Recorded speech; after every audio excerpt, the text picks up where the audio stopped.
Straight to the point. Now, kinini ang karong atong hatagan atong sundan unya, no? Pero kanaugong Senate Blue Ribbon Committee hearing usahay boring kaayo. Labi na mga pinangutanaan sa uban may galahin, wa kayo. So muna nga atong buhaton ani, ato lang pujut-pujuton, no? Ugma siguro atong ma-discuss gyud tanan, no? Og unsay mga punto dito nga angay hisgutan. But in the meantime, ako sa tagagpagtagad mahigala kay ni adtong milabay nga kini ang Birnes ni deliver si Pambari 4 sa iyang State of the Province address. Sus dito nahibaw-an mahigala nga naa man dakong utang mahigalang probinsya sa Sugbo. 1.1 billion ang utang mahigala. Ang gipanghambog ni Gwen ang Sugbo kuno richest province, why utang abay utang mahigalang hibaw-an man naa. Ato sa mga higalang tagagpagtagad niya ato i-discuss ning iyang SUPA State of the Province address ni Governor Pambari 4 mga higala. Okay.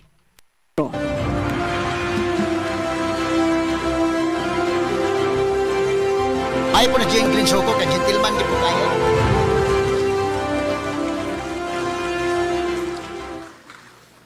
Before I proceed, I would like to greet former governors Ramonito Nito Durano III. Oh, please sit down. Democrito Barcenas and Agnes Magpali. Thank you for being here.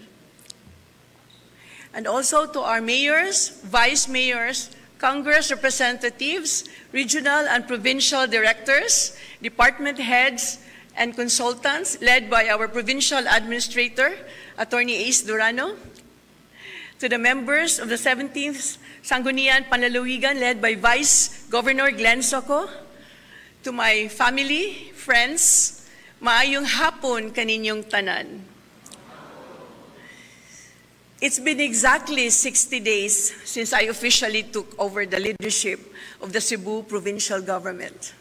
And I don't know if there's even one word that can describe how I truly feel. For one, I feel blessed to be given the chance to be the mother of this beautiful province of ours, and the love I received, not just from Cebuanos, but from all parts of the country, has made my heart full. But I too have felt sadness in these past weeks. Because grateful as I am for the overwhelming trust given to me by more than 1.1 million Cebuanos, I also deeply heartbroken for the true state of our beloved province.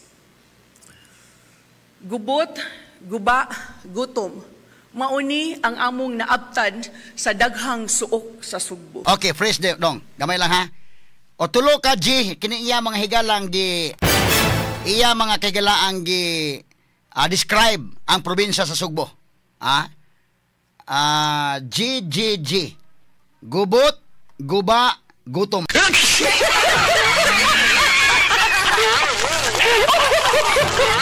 Ato pagtagad ha kay kinini ang tinuod bitaw 60 days pa wa pa makabot 100 days si Pambari 4 kay ne lingkod siya formally 12 noon of June 30.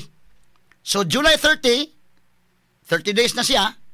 August 30 60 days in the kin. Wa pa kabot 100 days. Si Pambari 4 mga sukin tigpaminaw. Pero daghanag na matikdan. Si Pambari 4 mga sukin tigpaminaw. Ato lang sa ning unahon ni atong local kay kini mahigalang Senate Blue Ribbon Committee boring kay ning ganay. Kini ang Senate Blue Ribbon Committee kanang uban mahigalang dugay kay nya napay istoryahan nagsige pag roll call dugay mahumag roll call.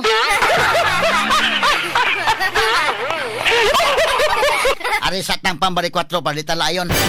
Now, matud pag gubot, guba, gutom. Mao ni mahigalay na susi ni Pambari 4. Bida ko nung bagulbulan ni Gwen day. Nagbagulbol si Gwen Garcia mahigala sa kinini ang State of the Province address ni Pam. Kay matod pa manghigala, sakto to yung acknowledge former Vice Governor di ay yang giingon ni Nito Durano. Former Vice Governor na Nito. Mo ba? Karon pa ko kuanda. Si Vice Governor magpali noon, Vice Governor gina. How about si Konday Barcinas day? Day ha? Panahon ni Idigullas Kaya nahimo man governor si Idigol. No? So pagka-governor ni Idigol, ang iyang vice governor, kinsa man indeken si Barsinas ba? Di kay ko swito aning sa mga mga tiguang naman ko sila mahigala mga katiguangan na ba? So panahon ni Idigol, murag swito ini si Kwanda, si Brady Lucero.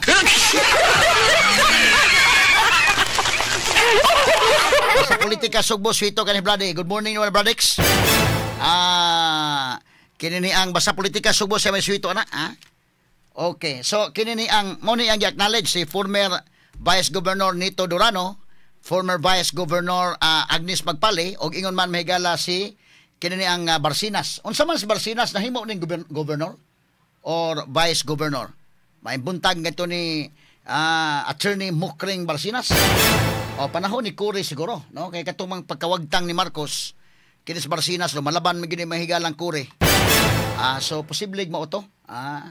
Sige. Karon kini ni ang matud pa sa speech mahigala ni Bari 4, ang iyang naabtan mahigala ang sugbo gubot, guba o gutom.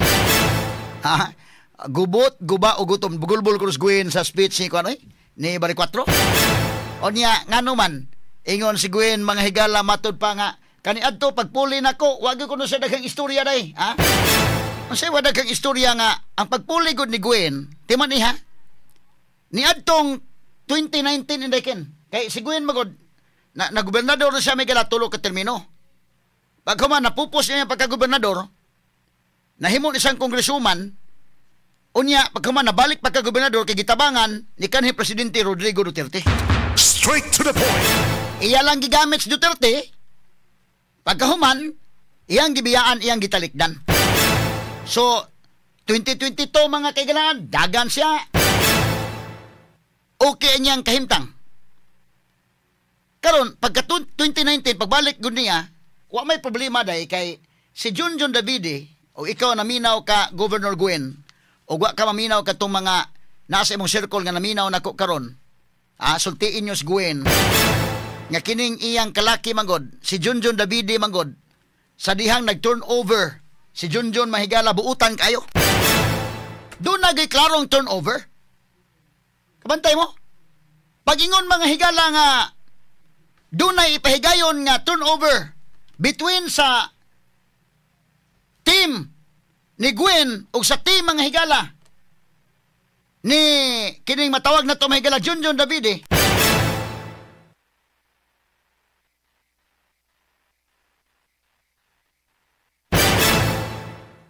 So doon ay turnover nga himuon between sa duha ka mga leaders. Kay outgoing naman si Junjun at the time. Kay at the time ko 2019 si transition team day. Ang transition team ni Junjun Davide very cooperative sa transition team ni Gwen. Muna nga, giturnover gyud klaro. Pero ikaw Gwen, unsa may nahitabo nimo? Nahuman na lang June 30, gilawgaw, gisabotahe mahigalas Pambari 4. Manay klaro-klaro ha. Straight to the point. Wag yun mo cooperate. Wag proper turnover. Sa transition team ni Pambari 4 o transition team ni Gwen Garcia, wag yun. Straight to the point. Sao man na, iyang lisod-lisoron si Pambari 4. Unya, kay bisag lisod-lisod mahigala naka pakita man o gilas. Daghana lang nabuhat ni Pambari 4, wa pa maabot mahigala 100 days. 60 days pa lang paglingkod, daghana nabuhat. Tamo ni iyang gi-describe mahigala ang sugbo, matud pampam, gubot, guba o gutom. Ato paminaw dugang mahigala, nganong gubot, guba o gutom? Ato paminaw dugang iyang speech. Irregularities everywhere. And lisod ni paminawon, but the people deserve to know the truth. Not from me alone, but from those who live through it.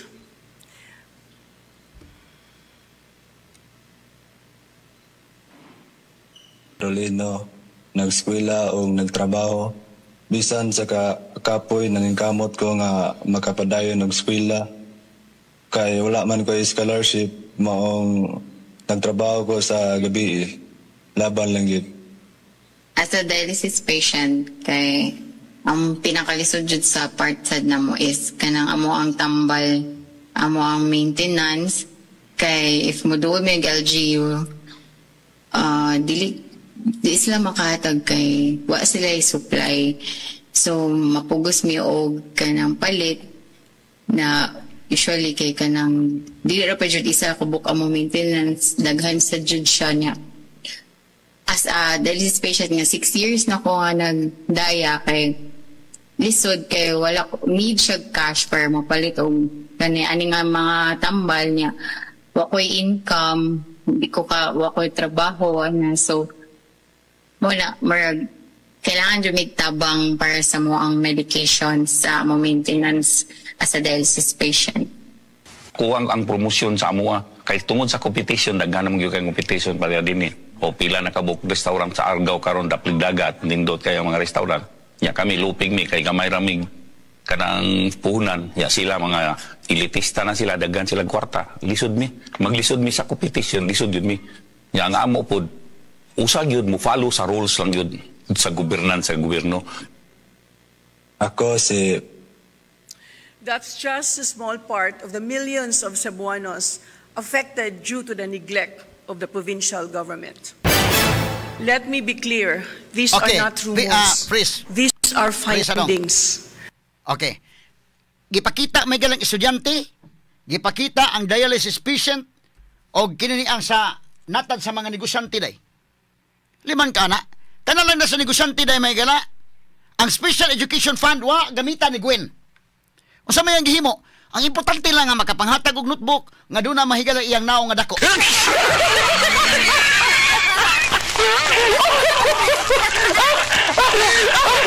Wa maklaro mahigala ang pag-atiman. Nga naamon tay Special Education Fund Dekin nga para sa probinsya. Naghuot ang mga bata taon. Bahala na lang ng classroom og nagkinaunsa. Wa gyud sa mo pahimo ana. Giuna pahimo niya kanang hapitanan sa Sugbos mga turista, bahala na mga bata, bahala na mga ato mga Subuanon, unahon ang mga turista. Anya mga turista nagamit pa ng mga kanang mga hapitanan sa Sugbo. Gihimo pa ng classroom indekin sa mga bata nagkatabang unta na mga sukid dig paminaw.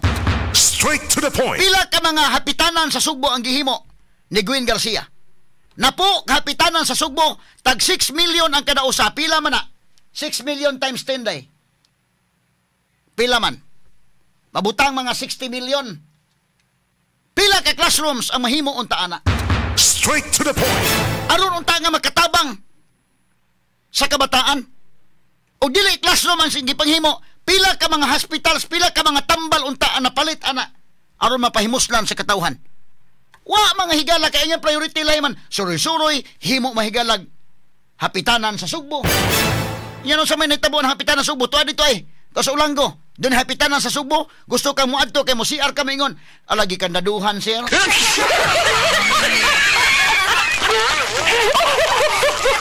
So nabutang lagi na nagbuntaog ng naa kunuhay nga infrastructure pero way gamit. Mo na prangka-prangka pagka-istorya mga higala. Kausik ka ng 60 million mga sukid tigpaminaw. Grabe ha, oy. Ari sa tama higala samtang di pa tamo adto sa Senate Blue Ribbon Committee kay labihan ka boring yung Senate Blue Ribbon Committee ato lang pick upon unsay ang i-discuss. Kay boring kay nang uban nga kuan mag-check attendance dugay pagi kaayo. Recess moingon na 1 minute recess unya dugay. Lahi na ilang definition sa 1 minute dito. Ate padayonon si Pambari 4 una mahigala. Hospitals and basic care were disregarded. Across our 16 provincial and district hospitals, we walked into dilapidated and cared-for hospitals, supply rooms that could barely be called supply rooms. Naay uban ospital, usara ka thermometer. Naapay usara pud ang oximeter. Fresh. Imagine ka hospital day usara yung thermometer? My God! Unsa man ang thermometer day kay mo man ang gamiton pasipitan nimo sa pasyente kay tan-awon o pilay temperature. Unsa man ang oximeter mo kana ang mo check og pilay oxygen nimo. Ipakimpit na sa mong kamot. Kanang mga pasyente gani nga dunay mga kon monitoron dapat naa ka ana. Unsa man nimo na Ginoo ko? Usara ka thermometer, hospital na, usara ka thermometer. Hospital na, usara ka oximeter. My God, what kind of hospital does the province of Cebu have? Niya ng particular hospital nga gihisgutan ni Pambari 4. Straight to the point. Tanawa ko mahigala ang pagsubay sa Mindanilla Hospital wa sila dental chair. O dai usa ka dental chair dai. O guba pa gyud. Ya karon laing hospital na subay mahigala ang Pambari 4, usa ra ka thermometer. Usa ra ka oximeter. Unsa man ang hospital la? Pakitaon ta mo ha, ano mahinumdum mo unsay thermometer? Kanang mahilantan ang tao, unya imo na siyang pasipitan sa ilok. Aron niya maila, kani ay, mo ni thermometer. Imo pasipitan sa ilok aron mahibaw-an pila ka degree Celsius ang iya mga higalang ang iyang temperature. Mao na sa thermometer mga sukit tig paminaw. Kini, niya mo bagting na siya, mo titit na siya kung kuan na humana ba.